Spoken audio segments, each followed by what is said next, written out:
Yung mga tangkay na to, gagawin ko mamaya, babalatan ko, tapos, gagawin kong pwede mo kasing ihalo to sa mga soup, ganyan.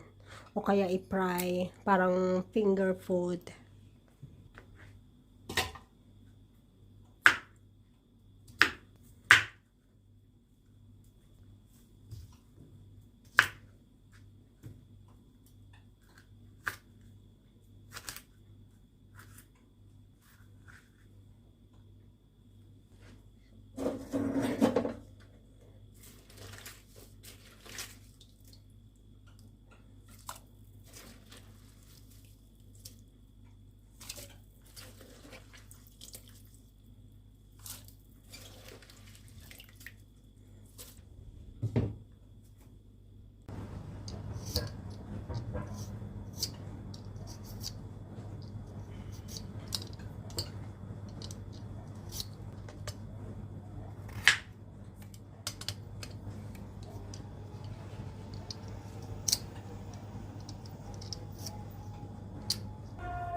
So, pinakukulaan ko yung broccoli.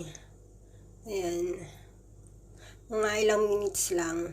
Pagka kumulo na yung tubig, lalagay mo lang yung broccoli, tas mga ilang minutes lang, ganyan. Parang blanch lang, half cook.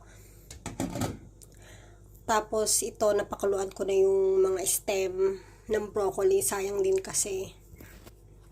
Binalatan ko. Tapos, tsaka ko inano rin, hiniwa-hiwa.